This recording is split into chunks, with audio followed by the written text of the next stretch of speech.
Hello student, हमारा next topic है series resonance circuit. Last lecture के अंदर हम लोगों ने ये पढ़ा था कि जब एक L यानी इंडक्टर और एक C यानी कैपेसिटर और एक रेजिस्टेंस R यानी प्रतिरोध, प्रेरकत्व और संधारित्र, इन तीनों को सीरीज में श्रेणी क्रम में लगाकर अगर किसी EMF AC EMF यानी AC विद्युत वाहक बल के साथ जोड़ते हैं तो उसमें चलने वाली करंट यानी धारा और वोल्टेज में क्या फेज डिफरेंस रहता है, क्या कला में अंतर रहता है, करंट में फेज और वोल्टेज का फेज कैसे वेरी करते हैं, ये हमने समझा था। और साथ में समझा कि जो LCR सर्किट है उसका जो इम्पीडेंस होता है स्टूडेंट, वो होता है √R² plus XL minus XC का स्क्वायर। आज हम पढ़ना चाहते हैं इसी सीरीज सर्किट का रेजोनेंस सर्किट क्या होता है, यानी ये जो हम LCR को सीरीज में लगा के AC के साथ में जोड़ते हैं, इसको ही अगर हम रेजोनेंस सर्किट बनाना चाहें यानी अनुनाद परिपथ बनाना चाहें तो कैसे बना सकते हैं, ये बात हम समझने जा रहे हैं। तो स्टूडेंट बात ध्यान दीजिएगा।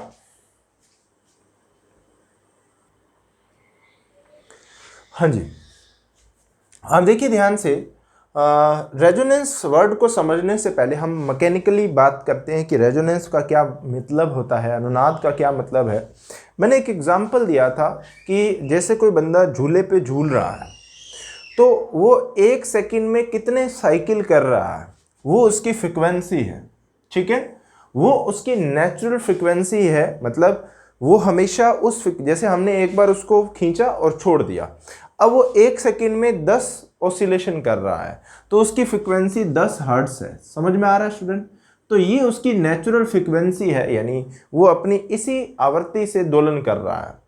अब स्टूडेंट अगर हम उसको रोकने की कोशिश करेंगे, मतलब उसकी आवृत्ति को कम करने की कोशिश करें, हम चाहते हैं कि वो 1 सेकंड में 9 ऑसिलेशन करे, तो क्या वो उसका अपोज करेगा? क्योंकि वो तो 10 ऑसिलेशन ही करना चाहता था, अपनी नेचुरल फ्रिक्वेंसी से ऑसिलेट कर रहा है। हम उसमें अगर कम फ्रिक्वेंसी करना चाहेंगे, उसके साथ में कम फ्रिक्वेंसी लगाना चाहेंगे, तो वो उसका अपोज करेगा। यानी वो तो 10 से करना चाहता था, हम उसकी 9 करना चाहते हैं। हम उसकी फ्रिक्वेंसी को बढ़ाना चाहें तब भी वो अपोज करेगा।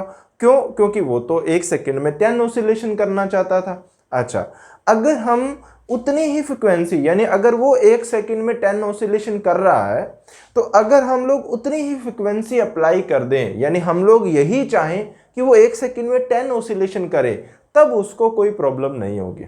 तो इस कंडीशन को स्टूडेंट रेजोनेंस कंडीशन कहते हैं, अनुनाद की स्थिति कहते हैं। यानी हमारे द्वारा अप्लाई फ्रिक्वेंसी और जो हमारा सर्किट था या नेचुरल फ्रिक्वेंसी थी वो अगर सेम हो जाती है तो इसको अनुनाद की स्थिति बोलते हैं। अब आप पूछेंगे सर फिर इससे होगा क्या? इससे क्या होगा? ध्यान दो, वो उसी सेकंड, देखो पहले वो 1 सेकंड में 10 ऑसिलेशन ही कर रहा था, हमने फ्रिक्वेंसी अप्लाई करी, अभी भी वो 1 सेकंड में 10 ऑसिलेशन ही करेगा। यानी हमने इतना फोर्स अप्लाई किया है कि अभी वो 1 सेकंड में 10 ऑसिलेशन करे, तो फिर वो फोर्स कहाँ गया? उससे क्या होगा स्टूडेंट? उसका एम्पलीट्यूड बढ़ जाएगा। यानी हमने जो फोर्स लगाया वो कहाँ गया? उसके एम्पलीट्यूड को बढ़ाने में, उसके ऑसिलेशंस पे कोई फर्क नहीं पड़ा। भाई पहले उसके वो इतना ही फोर्स उसके ऊपर अप्लाई था कि वो थोड़ी दूर जाके वापस आ रहा था। अब क्या हुआ? फोर्स ज्यादा हो गया, लेकिन वो फोर्स कहाँ गया? वो उसके एम्पलीट्यूड को बढ़ा दिया, यानी उसके आयाम को बढ़ाने में चला गया, लेकिन उसके दोलन यानी उसके ऑसिलेशंस पे कोई फर्क नहीं पड़ेगा। तो इस कंडीशन को रेजोनेंस कंडीशन कहते हैं। उसी तरीके से इलेक्ट्रॉनिक सर्किट में क्या है, ध्यान देना, LCR सर्किट के अंदर हमने क्या समझा कि LCR सर्किट की जो इंपीडेंस है वो ये वाली होती है, उसकी प्रतिबाधा ये होती है। अब हमने प्रतिबाधा तो समझ ली, अब हम लोग ये समझना चाहते हैं कि ये न्यूनतम से न्यूनतम कब होगा जिससे ये सर्किट ज्यादा से ज्यादा करंट चला पाए। ध्यान दीजिएगा, बात ये समझने वाली बात है कि ये सर्किट ज्यादा से ज्यादा करंट कब चला पाएगा? जब उसकी प्रतिबाधा सबसे कम होगी, जब उसकी इंपीडेंस सबसे कम होगी। तो जितना, देखो मैंने एग्जांपल दिया ना, जिससे उसका एम्पलीट्यूड बहुत ज्यादा बढ़ जाता है, उस कंडीशन को रेजोनेंस की कंडीशन आप बोलते हो। तो हम ऐसी कौन सी फ्रिक्वेंसी अप्लाई करें जिससे सर्किट ज्यादा से ज्यादा करंट चला पाएगा, वही कंडीशन उस सर्किट का रेजोनेंस कंडीशन होगा, अनुनाद की स्थिति होगी। क्योंकि अनुनाद की स्थिति वो स्थिति है जब सर्किट ज्यादा से ज्यादा करंट चला पाएगा, या आप बोलें जब सर्किट की प्रतिबाधा या इंपीडेंस सबसे कम होगी, वही उस सर्किट का रेजोनेंस कंडीशन कहलाता है। ठीक है, तो resonance condition is a condition of circuit, resonance condition is a condition of circuit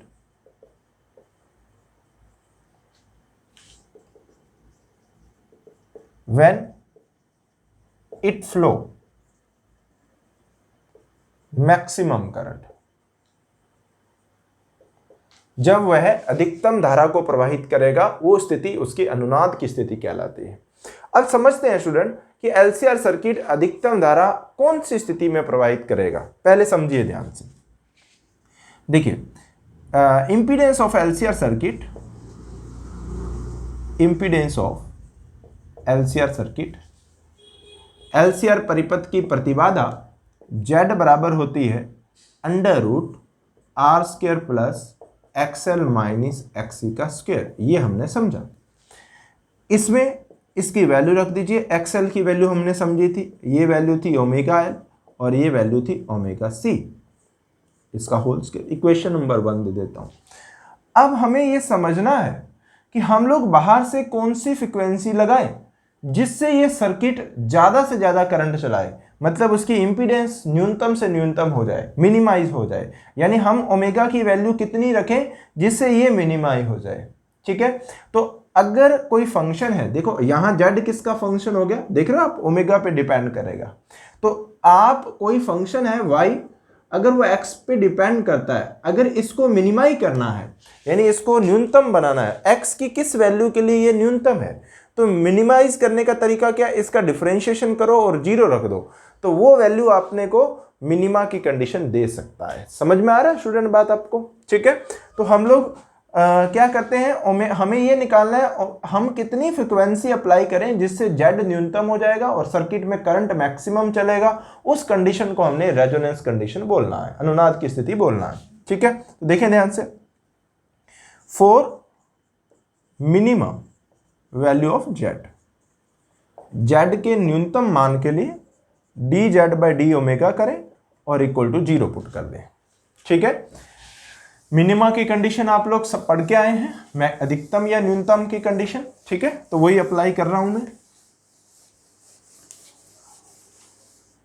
चलिए इसका डिफरेंशिएशन करते हैं। डिफरेंशिएशन सबको आता होगा, dZ/d omega. Differentiate equation first with respect to omega, तो ये क्या हो जाएगा, अंडर रूट वाले का तो डिफरेंशिएशन हो जाएगा 1/2 √R² प्लस XL यानी ओमेगा L माइनस 1/ωc का होल स्क्वायर।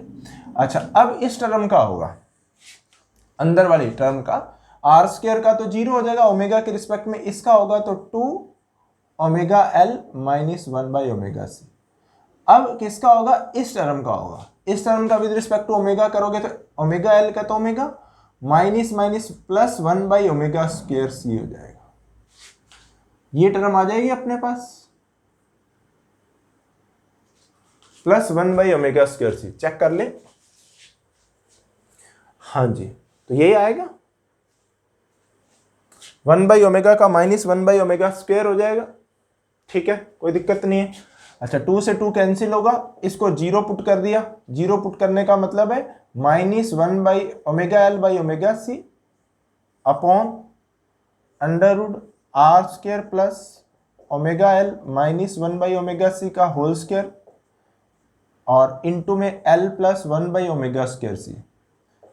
ओमेगा क्या है, ध्यान दे लें यहाँ पे, ओमेगा क्या है, वो फ्रिक्वेंसी है। इसमें ओमेगा कौन सी फ्रिक्वेंसी है जो हम अप्लाई कर रहे हैं। ठीक है, तो ये 0 तो है नहीं, जो कुछ ना कुछ फ्रिक्वेंसी हमने अप्लाई कर रही है, तो ये 0 नहीं है, C 0 नहीं है, तो ये टर्म 0 नहीं आएगी। L 0 नहीं है, L तो हम लगा रहे हैं सर्किट में, तो ये टर्म कभी भी 0 नहीं हो सकती। ठीक है, अब ये दोनों का रेशियो 0 कब होगा, जब या तो ये 0 हो जाए या ये इन्फिनिटी हो जाए। हम इन्फिनिटी तो किसी टर्म को बना नहीं सकते, क्योंकि इन्फिनिटी तो हम जानते ही नहीं, लास्ट वैल्यू तक हम पहुंच ही नहीं सकते, तो ये इन्फिनिटी नहीं हो सकता। इसका मतलब ऊपर वाली टर्म को 0 होना पड़ेगा। ऊपर वाली टर्म जीरो होगी तभी राइट साइड में क्या आ सकता है, जीरो आ सकता है। अब आपको मैंने पहले ही बता दिया कि ये टर्म जो है, ये वाली टर्म, ये जीरो हो नहीं सकती, ये जीरो है नहीं। इसका मतलब फिर क्या आएगा, ओमेगा एल माइनस 1/ओमेगा सी इक्वल टू जीरो आएगा और omega L is equal to omega C आएगा। यानी ये जेड मिनिमा कब होगी, जब omega L equal to omega C होगा, या omega square equal to 1/LC होगा, या omega is equal to 1/√LC होगा। यानी जब हमारी फ्रीक्वेंसी 1/√LC आप सेट कर देंगे तो हमारे पास जेड ओमेगा, यानी आप जो अप्लाई फ्रीक्वेंसी है, ध्यान देना ना यहाँ पे, यानी ये हमारा LCR सर्किट था, रेजिस्टेंस, कैपेसिटर, इंडक्टर, ये सीरीज में लगा के हमने यहाँ पर EMF जोड़ रहे हैं। ये EMF E equal to E0 sine of omega T लगा रहे हैं। इसकी फ्रिक्वेंसी कितनी है, ओमेगा। अब ओमेगा कितनी रखनी है आपने, ओमेगा इस सर्किट को देख के रखनी है कि आपने L क्या था सर्किट में, C क्या था। इस सर्किट की फ्रिक्वेंसी है स्टूडेंट 1/√LC। आपने इस सर्किट को देख के, मतलब आपने इस सर्किट में L और C क्या लगाए हैं, अगर आप 1/√LC सेट कर दें फ्रिक्वेंसी, तो वो कौन सी फ्रिक्वेंसी, ये वाली, इतनी फ्रिक्वेंसी वाला AC सोर्स लगा दें। L आप 10 मिली हेनरी रख रहे हैं, C वैल्यू रख रहे हैं, अंडर रूट करके ओमेगा की वैल्यू निकाल लें और वो वैल्यू आप इतनी फ्रिक्वेंसी वाला सोर्स यहाँ लगा दें, तो ये कौन सी कंडीशन हो जाएगी, रेजोनेंस कंडीशन हो जाएगी। अब आप मेरी बात ध्यान से समझें, यानी अगर आप ओमेगा ये रखेंगे तो ये कंडीशन होगी, ये कंडीशन होगी तो ये होगी, ये होगी तो ये होगी, ये होगी तो ये होगी, ये होगी तो ये होगी, मतलब जेड मिनिमा हो जाएगा। यानी उस सर्किट की प्रतिबाधा न्यूनतम हो जाएगी अगर हम लोग ओमेगा इतनी रख देते हैं। इसी को क्या बोलते हैं, इसकी रेजोनेंस फ्रीक्वेंसी बोलते हैं, अनुनाद आवर्ती बोलते हैं। तो अब बात ध्यान से समझिएगा, यानी हमारी अनुनाद आवर्ती डिसाइड होती है इस L और C की वैल्यू से, ठीक है। हम उस सर्किट का L और C क्या रख रहे हैं, देखिए मैंने सर्किट में L रखा 10 मिली हेनरी और C रखा 10 माइक्रोफैरड। तो अब हमें इसके करस्पॉन्डिंग, यानी हमारी सर्किट का 1/√LC हमारे L और C डिसाइड करते हैं। तो L और C हमारे पास एक नेचुरल फ्रिक्वेंसी बनाते हैं, ध्यान से समझना बात को। L और C हमारे उस सर्किट की एक प्राकृतिक आवर्ती बनाते हैं, नेचुरल फ्रिक्वेंसी बनाते हैं। वही फ्रिक्वेंसी अगर हम बाहर से देखो, इसके अलावा कुछ लगाएंगे, जैसे मान लीजिए ये 10 मिली हेनरी वैल्यू रख के बता देता हूं मैं आपको, 1/√10 मिली हेनरी 10 की पावर -3, ठीक है, या इसको 100 मिली हेनरी कर लेता हूं, 100 कर लिया, और ये 10 की पावर कितनी हो गई, -6 माइक्रोफैरड है, 10 माइक्रोफैरड, तो कितने हो गए, 10 की पावर -9, और ये 1 माइक्रोफैरड कर देता हूँ, ठीक है। तो 10 की पावर -9 और 2, ये 100 मिली हेनरी की जगह 10 मिली हेनरी कर देते हैं, तो 10 की पावर -8 रह जाएगी, 10 की पावर -8 रह गई, अंडर रूट में 10 की पावर -4 रह जाएगा, ऊपर जाएगी तो 1/10 की पावर 4, 10 की पावर 4 हर्ट्ज आ गई। ओमेगा कितना आ गया, 10 की पावर 4 हर्ट्ज, ठीक है। अब आप फ्रीक्वेंसी अगर 10 की पावर 4 से कुछ और रखते हो, 10 की पावर 3 रखते हो, 10 की पावर 2 रखते हो, या 10 की पावर 5 रखते हो, ध्यान दे लीजिएगा, 10 की पावर 5 रखते हो, तब भी हमारे इस सर्किट में रेजोनेंस की कंडीशन नहीं आएगी। रेजोनेंस की कंडीशन नहीं आएगी तो हमारा ये सर्किट में जेड मिनिमा नहीं होगा। तो हमारे, जब देखो यहां से भी पता चल रहा है आपको कि जब ये इक्वल हो जाएंगे, तब उस केस में अगर इक्वल नहीं है, यानी चाहे ये ज्यादा बन जाए वैल्यू, चाहे ये ज्यादा बन जाए, तो हमारे पास क्या हो जाएगा, मतलब ओमेगा एल ज्यादा हो, चाहे देखो जितनी ओमेगा कम करते जाओगे ये छोटा हो जाएगा, बट ये बढ़ता जाएगा, समझ गए। जितनी ओमेगा ज्यादा होगी, यानी दो स्थितियां हैं, जितनी ओमेगा कम होगी, यहां देखो, एक तो ये रेजोनेंस वाली वैल्यू होगी, इससे कम करोगे इधर और इधर चलोगे, इधर चलने का मतलब इससे बढ़ा रहे हो वैल्यू, ओमेगा की वैल्यू इस रेजोनेंस फ्रीक्वेंसी से ज्यादा रखोगे तो हमारे पास ये छोटा हो जाएगी टर्म और ये बढ़ेगी, ये बढ़ेगी तो ये वैल्यू कुछ ना कुछ आएगी, यानी ये जीरो नहीं आएगा। और इधर चलोगे तब भी ये जीरो नहीं आएगा। तो मतलब जब ये आपस में बराबर होंगे तभी ये जीरो आएगा। जब ये आपस में कब बराबर होंगे, जब आप ओमेगा की वैल्यू ये सेट कर दोगे। तो ये दोनों ही कंडीशन में हमारे पास ये जीरो हो जाएगा। जीरो होने का मतलब जेड सिर्फ आर रह जाएगा, यानी उस सर्किट की प्रतिबाधा कितनी होगी, केवल रेजिस्टेंस की तरह वो बिहेव करेगा। उस कंडीशन में हमारा जो सर्किट होगा वो रेजोनेंस सर्किट कहलाएगा। अच्छा, अब आप पूछेंगे सर इसका एप्लीकेशन कहाँ है। देखिए, जो हमारे पास टीवी सिग्नल की मैं बात करूं, जो कम्युनिकेशन हो रहा है, केबल वाला क्या करता है, ये जो अपना सिस्टम लगाता है वो एलसी सर्किट जो लगाता है, जो अलग अलग रेडिएशन को कैच कर रहा है। यानी इस बॉक्स, उसके पास एक बॉक्स लगा हुआ है जहां पर बहुत सारे रेडिएशंस आ रहे हैं, यानी अलग अलग फ्रिक्वेंसी वाले रेडिएशंस आ रहे हैं। ठीक है, अलग अलग फ्रिक्वेंसी के सिग्नल्स आ रहे हैं उसके पास। अच्छा, उसने इसमें जो उसके बाद वो क्या करता है, घर के अंदर जो वायर भेजता है वो सारे सिग्नल वाली, जितने भी सिग्नल आ रहे हैं उन सिग्नल वाली वायर कंबाइन करके एक मोटी वायर हमारे घर में भेजता है। ये वायर कहाँ आ रही है, हमारे सेटअप बॉक्स में आ रही है। ये सेटअप बॉक्स कहाँ कनेक्टेड है, टीवी के साथ कनेक्टेड है। अच्छा, अब हम टीवी के अंदर क्या, सेटअप बॉक्स के अंदर क्या लगा हुआ है, एक एलसी सर्किट लगा हुआ है। ठीक है, बस इतनी सी बात समझने वाली है। अच्छा, हम लोग रिमोट से क्या करते हैं, जब चैनल का नंबर दबाते हैं, नंबर दबाने से क्या होता है, ये एल और सी चेंज होते हैं उस सर्किट में। सी की वैल्यू देखो, सी जैसे आपने 1 नंबर बताया, सी वेरिएबल लगा होता है उस सेटअप बॉक्स में। सी जो लगा होता है वो ऐसा परिवर्तित लगा होता है। जैसे आप नंबर बताते हैं, बदलते हैं, सी की वैल्यू बदलती है। सी की वैल्यू बदलने का मतलब है उस सर्किट की नेचुरल फ्रिक्वेंसी बदल जाना। जैसे मैंने आपको बताया कि ये उस सर्किट की नेचुरल फ्रिक्वेंसी होती है, और ये हमारी अप्लाइड मतलब जो केबल वाला दे रहा है। ठीक है, अब इसमें अलग अलग सिग्नल, सारे सिग्नल आ रहे हैं। आपने इतनी फ्रिक्वेंसी यहां सेट कर दी सेटअप बॉक्स में कि ये 10 हर्ट्ज बन जाए। 10 हर्ट्ज जैसे बनी, ये ओमेगा जो 10 हर्ट्ज आ रही होगी उसके साथ इसका रेजोनेंस हो जाएगा। वही सिग्नल जो है वो डिस्प्ले होने लग जाएगा, यानी वो चैनल हमें दिखने लग जाएगा। अच्छा, जब आप एल और सी को चेंज कर दोगे तो फिर फ्रिक्वेंसी बदल जाएगी, यानी अगला चैनल देखना चाहते हो तो नंबर बदल दो। नंबर बदलने से क्या होता है कि ये वैल्यू बदल जाती है। ये बदलने से क्या होता है, इसकी नेचुरल फ्रिक्वेंसी बदल जाती है। नेचुरल फ्रिक्वेंसी बदलने से अब हमारी जो फ्रिक्वेंसी आ रही है, कौन सी मैच होगी उसके साथ, जो भी मैच हो जाती है वो उसी कंडीशन में रेजोनेंस हो जाता है। रेजोनेंस होने से हमारे पास वही सिग्नल जो है वो दिखने लग जाता है। ठीक है, ये थोड़ी सी बात जो है वो आप ध्यान रखिएगा।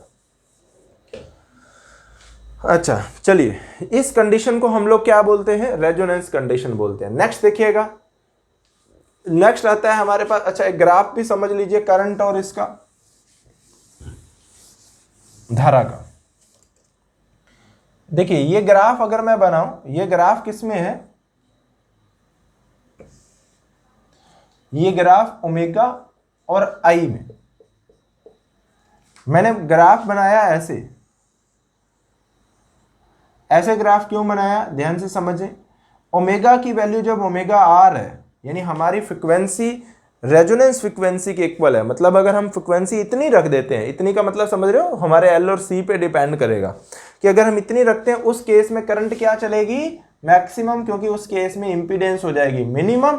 इंपीडेंस मिनिमम होने से करंट चलेगा मैक्सिमम। तो इस कंडीशन को बोलते हैं रेजोनेंस कंडीशन। ठीक है, तो रेजोनेंस कंडीशन कहां से आई है, बता दिया आपको कि जिसमें जेड मिनिमा होगा। जेड मिनिमा कब होगा, जब ये वाली value omega L minus omega C का स्क्वायर ये मिनिमा होगी। तो जेड मिनिमा कब होगा, जब ये टर्म जीरो ही हो जाए। भाई, इसमें से अगर कुछ जुड़ेगा तभी जेड ज्यादा होगा। अगर ये टर्म जीरो हो गई, मतलब आपस में ये बराबर हो गए, तो हमारे पास मिनिमा की कंडीशन होगी। ठीक है, अब देखो, जब ये बराबर नहीं है तो इसका मतलब ओमेगा की वैल्यू 1/√, ओमेगा की वैल्यू जो है वो 1/√LC नहीं है, तभी तो ये बराबर नहीं है। तो इसका मतलब जब 1/√LC नहीं है तो ये बराबर नहीं आएंगे। ओमेगा की वैल्यू इसके अलावा कुछ भी होगी। देखो, जितना ओमेगा कम होगा, जैसे जैसे ध्यान से समझिए, पहले ओमेगा की वैल्यू अगर स्मॉल है तो ये टर्म स्मॉल होगी, बट ये टर्म हाई होती जाएगी। तो मतलब जैसे जैसे ओमेगा बढ़ेगा, अभी तो पहले ये वाली टर्म की वजह से अभी वैल्यू बढ़ तो रहा है, लेकिन ओमेगा अभी स्मॉल है। दोनों की वजह से वैल्यू जो आएगी वो ज़्यादा ही आएगी। मतलब पहले आपकी ओमेगा 10 हर्ट्स है, फिर आपने 15 हर्ट्स, जब आप रख के देखोगे ना यहाँ, तो ये वैल्यू लगातार बढ़ती जाएगी, ठीक है। उसके बाद क्या होगा, हमारे पास अभी वैल्यू जब स्मॉल है तो पहले वैल्यू बढ़ेगी, फिर जब ये वैल्यू ओमेगा की वैल्यू इतनी बन जाएगी तब हमारे पास क्या हो जाएगा, ये इक्वल हो जाएगा। ये मतलब जब ओमेगा की वैल्यू 1/√LC के बराबर आ गई, जैसे एग्जांपल लेके बताया था 10⁻⁴ हर्ट्स आ गई, तब ये टर्म जीरो हो जाएगी। ये जीरो होने का मतलब आर हमारे पास करंट क्या आएगी, मैक्सिमम आएगी, ये मैक्सिमम करंट चलेगा। उसके बाद अगर आप ओमेगा बढ़ाओगे, यानी इससे ज्यादा अगर ओमेगा रखोगे, तब हमारे पास क्या होगा, ये टर्म हाई हो जाएगी, ये टर्म कम हो जाएगी, रिजल्टेंट इफेक्ट इस तरीके से आने लग जाएगा, ठीक है। तो हमारे पास omega equal to omega R पे ही करंट मैक्सिमम चलेगी, उसके अलावा कोई भी वैल्यू होगी तो करंट उसमें कम ही रहेगी। तो ये ग्राफ हमें करंट का देखने को मिलता है। जब इसमें आप रख रख के देखेंगे वैल्यू, आपको ऐसा ग्राफ देखने को मिलेगा। सिर्फ omega equal to omega R पे करंट मैक्सिमम मिलती है, उसमें जेड मिनिमा हो जाता है। तो मैंने आपको ग्राफ समझा दिया। चलो देखो, अब नेक्स्ट देखते हैं हम क्वालिटी फैक्टर। क्वालिटी फैक्टर या विशेषता गुणांक।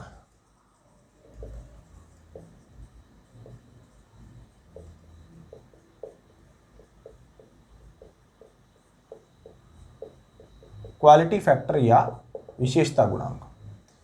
क्वालिटी फैक्टर का मतलब होता है स्टूडेंट, अब इस सर्किट की क्वालिटी को और कैसे सुधारा जा सकता है।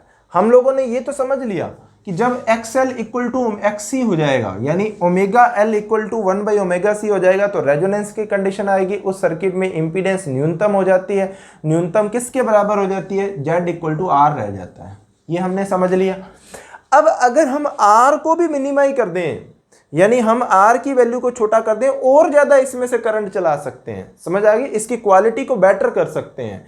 अगर क्वालिटी को बेटर करना है तो हमें इस सर्किट का रेजिस्टेंस, क्योंकि आपको ये समझ में आ गया, रेजोनेंस की कंडीशन अगर आप सेट कर देते हैं, यानी यहां से इतनी फ्रीक्वेंसी लगा देते हैं, कितनी, इतनी फ्रीक्वेंसी लगा देते हैं, तो Z जो है वो R की तरह बिहेव करता है। अब R को भी अगर आप मिनिमाइज कर दें और छोटा लगा दें, जितना छोटा हो सके उतना छोटा लगाएं, तो हमारे पास करंट और ज़्यादा अच्छी चल सकती है, यानी इसमें इसकी क्वालिटी और इंक्रीज की जा सकती है। या आप ऐसा बोलें, जितना R छोटा होगा तो हमारे पास वोल्टेज कहाँ ड्रॉप होगी। ध्यान देना, जितना ये वाली वोल्टेज जो आप लगाओगे, अगर रेजिस्टेंस कम होगा तो ये कम करंट रोकेगा, तो ज्यादा से ज्यादा वोल्टेज यहां ड्रॉप होगी। यानी अगर आप किसी LCR सर्किट की क्वालिटी बढ़ाना चाहते हैं तो उसका R कम रखें। R कम रखने का मतलब इस पे वोल्टेज कम हो और इस पे वोल्टेज ज्यादा हो। तो किसी LCR सर्किट की क्वालिटी कब अच्छी हो सकती है, जब यहां वोल्टेज ज्यादा होगी। इनमें से किसी के भी ऊपर बोल दो, क्योंकि ये तो दोनों सीरीज में लगे हुए हैं, तो इनमें से किसी के ऊपर भी वोल्टेज ज्यादा हो या इसके ऊपर कम हो, दोनों ही स्थिति में क्वालिटी हमारे पास क्या हो जाएगी, अच्छी हो जाएगी इसकी, ठीक है।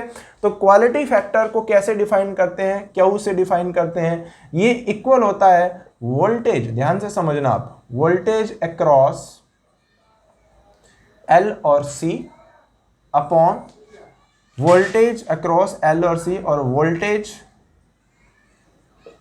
In resonance condition. ध्यान देना, क्वालिटी कब आएगी, क्वालिटी पहले रेजोनेंस रखना पड़ेगा। रेजोनेंस रखा तभी तो जेड मिनिमा हुआ, तभी तो करंट ज्यादा हुआ। क्वालिटी कब इसकी बेटर कर सकते हैं, पहले रेजोनेंस हमने रख दिया, अनुनाद की स्थिति रख दी, अब इसकी क्वालिटी बढ़ानी है। तो रेजोनेंस की कंडीशन तो हो गई, इसका मतलब उस सर्किट का इंपीडेंस किसके भी इक्वल है, R के इक्वल है, ठीक है। तो इसलिए मैं कह रहा हूं रेजोनेंस कंडीशन के अंदर जितना वोल्टेज ज्यादा, जितना कम होगा क्या वो उतना ज्यादा होगा। इसका मतलब यह क्वांटिटी नीचे आएगी।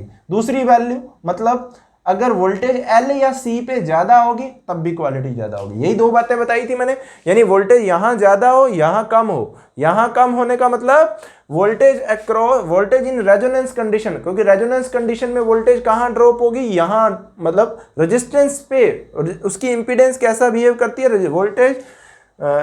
वोल्टेज ऑन रेजिस्टेंस लिख देता हूं, voltage on resistance in resonance, और हमारे पास वोल्टेज अक्रॉस L और C।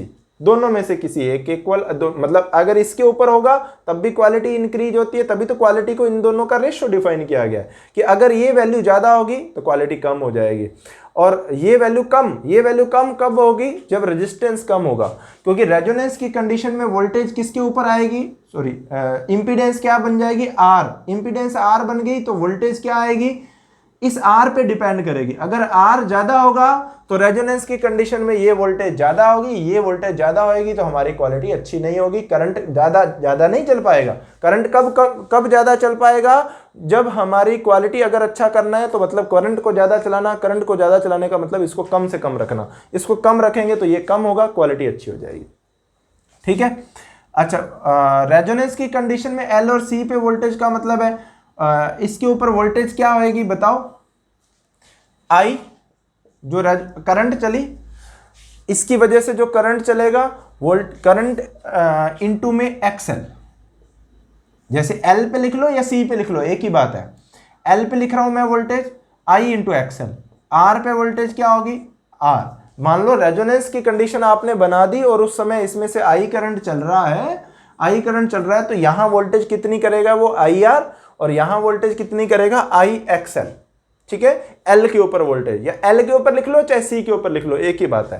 तो आई एक्सएल अपॉन में आई आर, आई से आई कैंसिल हो गया, एक्सएल क्या होएगा ओमेगा आर एल, क्योंकि अब ओमेगा नहीं लिखी जाएगी, हमने कौन सी कंडीशन बना रखी है, रेजोनेंस की कंडीशन, तो फ्रीक्वेंसी कौन सी होगी ओमेगा आर एल बटे में आर आ जाएगा। अब ओमेगा आर की वैल्यू हम लोग बता चुके हैं 1/√LC होता है, तो 1/R 1/√LC, ठीक है, और ये L, तो ये कितना रह जाएगा 1/R√L/C रह जाएगा। ये किसका फॉर्मूला होता है, क्वालिटी फैक्टर का फॉर्मूला होता है, ये ध्यान रखिएगा, विशेषता गुणांक का फॉर्मूला होता है। चलिए नेक्स्ट टॉपिक की हम लोग बात करते हैं power of AC circuit.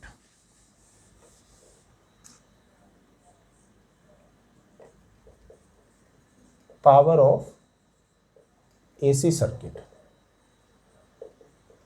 AC परिपथ की शक्ति।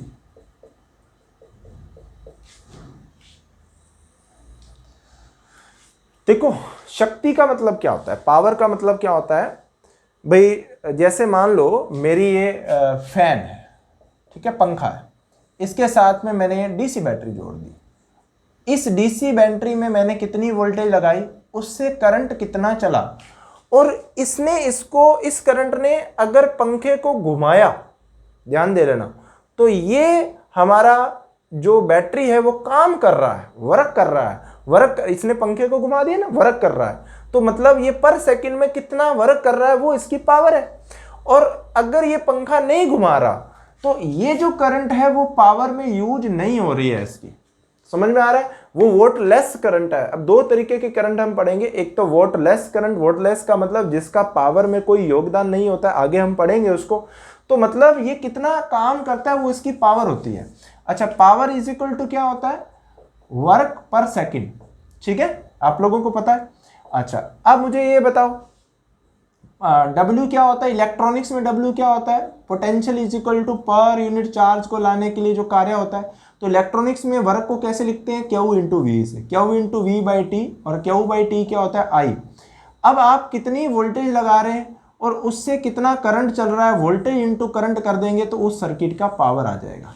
तो ध्यान रखना है आपको, एसी सर्किट का पावर निकालना है, और ये पावर किस किस क्वांटिटी पे डिपेंड करती है ये चीज आपको देखनी है। क्यों, ऐसा क्यों है भाई, आपने तो यहां से समझ लिया कि करंट और वोल्टेज के ऊपर ही डिपेंड करेगा उस एसी सर्किट का पावर। अब आपको ये पता है कि जब आप यहां एसी लगाते हैं और साथ में यहां कोई अलग अलग एलिमेंट लगा देते हैं, तो ये वोल्टेज और यहां से जो करंट चलती है उनमें अलग अलग फेज डिफरेंस हो जाता है। फेज डिफरेंस हो जाने से पावर अलग अलग केस में अलग अलग आएगी, यानी ये कंडक्टिव एलिमेंट पे डिपेंड करेगा कि वो सर्किट को कितना पावर दे रहा है, ठीक है। तो इसलिए आपको उस एसी सर्किट की पावर निकालनी है, शक्ति निकालनी है। देखिए कैसे धीरे धीरे समझ में आ जाएगी बात आपको। तो मान लीजिए हमारे पास कोई एसी सर्किट है, उसमें हमने जो ईएमएफ अप्लाई किया है, let us assume EMF, AC EMF, E equal to E naught sin of omega t is applied on circuit, is applied in circuit at any time.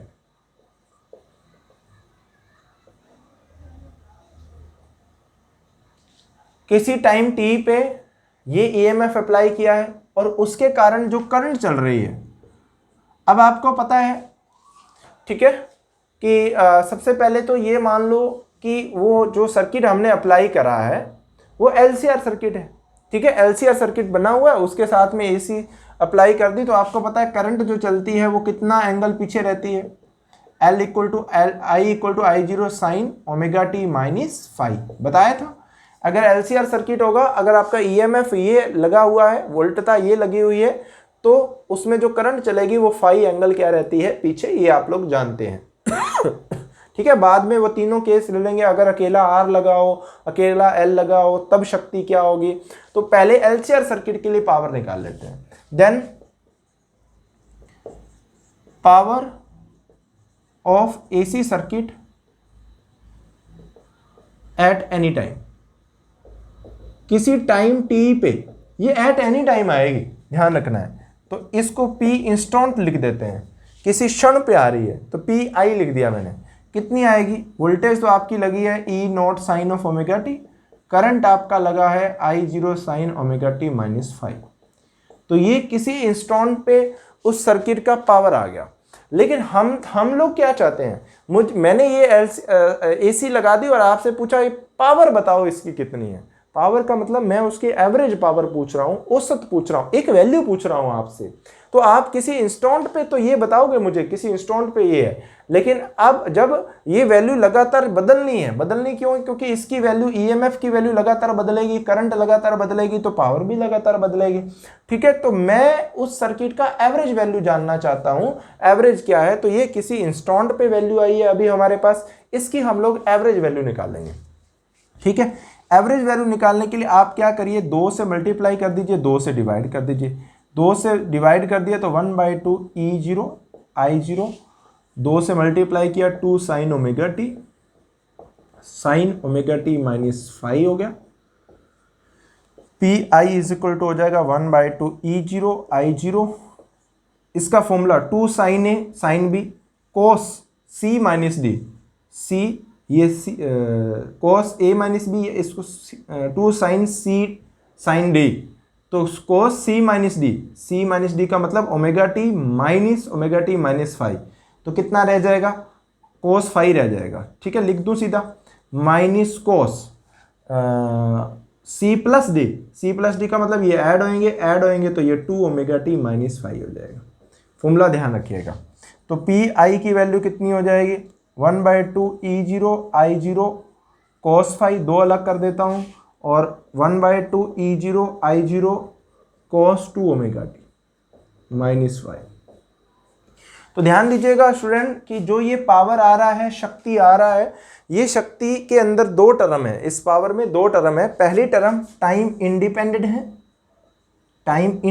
है, समय अनाश्रित है, और ये वाली टर्म जो है वो टाइम डिपेंडेंट है, यानी इसमें टाइम आ रहा है, समय आश्रित है।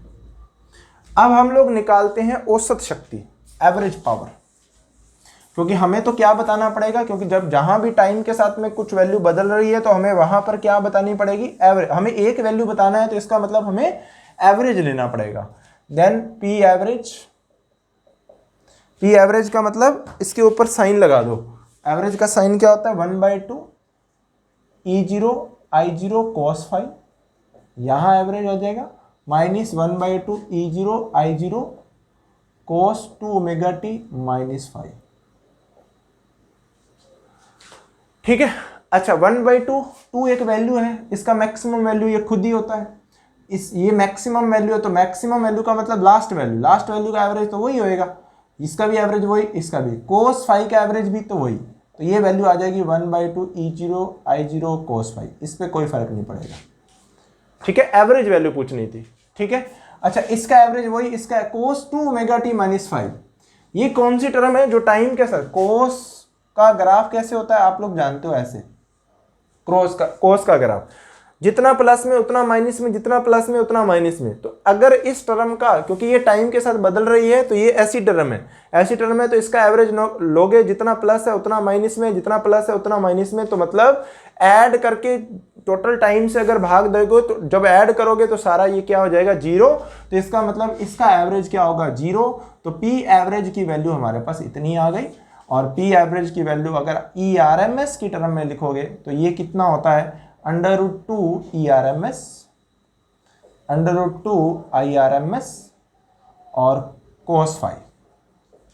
तो ये कितना रह जाएगा, ERMS IRMS cos फाई आ जाएगा। तो ये किसकी वैल्यू आ गई है, पी एवरेज की वैल्यू आ जाएगी। तो आप जानते हो ना formula, ERMS is equal to क्या होता है, E0/√2। तो ये AC वोल्टता या RMS वैल्यू की फॉर्म में हमने एवरेज ऑफ पावर निकाल दिया है, यानी औसत शक्ति निकाल दी है। अच्छा, अब हम लोग यहाँ पे एक नई क्वांटिटी डिफाइन करने जा रहे हैं, पावर फैक्टर।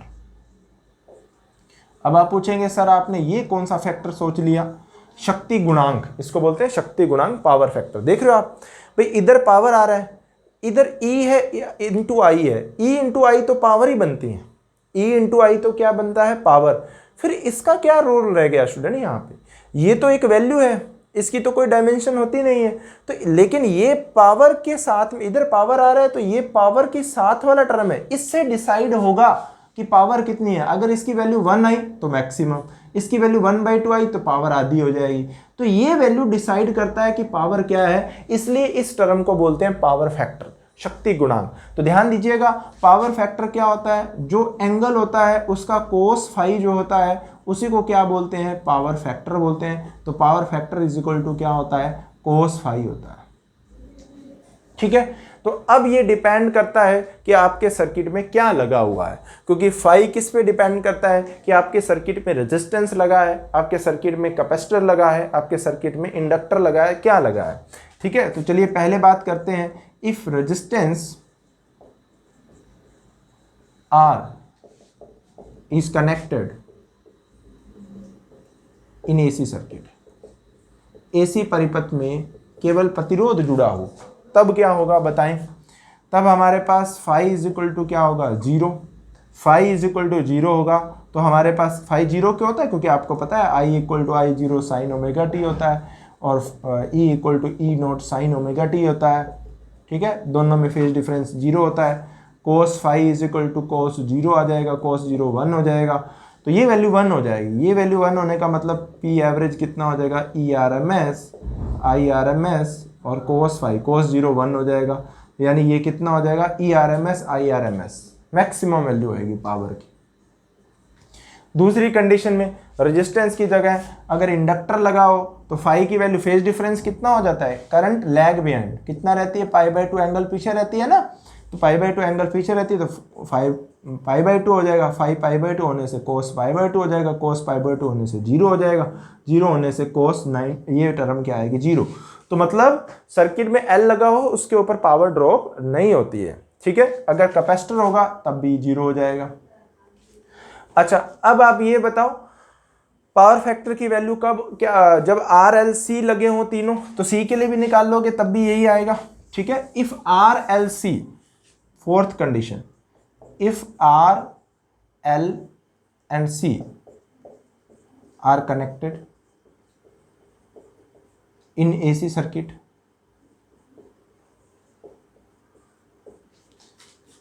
ठीक है, तब कोस फाई कितना होगा। ठीक है, देखो RLC में हमने ग्राफ बनाया था ना।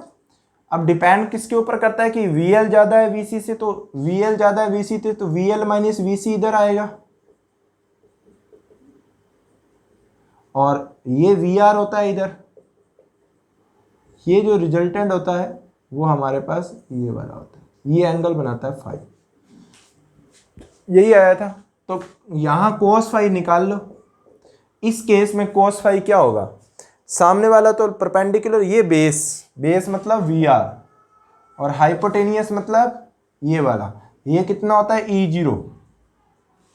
ठीक है, और E0 की वैल्यू मैंने क्या बताई थी, याद, सारा पिछला वाला वीडियो ध्यान रखना। E0 की वैल्यू क्या बताई थी बताओ, VR² plus VL minus VC का स्क्वायर। और अब वैल्यू रख दो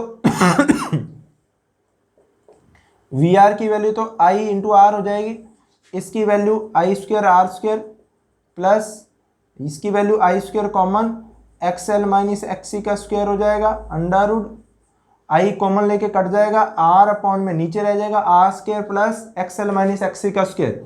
वो अंडर रूट क्या बनाता है, Z, उसको क्या बोलते हैं, Z। तो ध्यान रखना कोस फाई की वैल्यू क्या होती है, R/Z। तो इस केस में पावर क्या हो जाएगा, power average is equal to ERMS IRMS into में R/Z। ध्यान रखना है, इसको क्या बोलते हैं, LCR सर्किट का पावर बोलते हैं। ठीक है, नेक्स्ट देखेंगे हम लोग, नेक्स्ट टॉपिक देखेंगे नेक्स्ट लेक्चर में।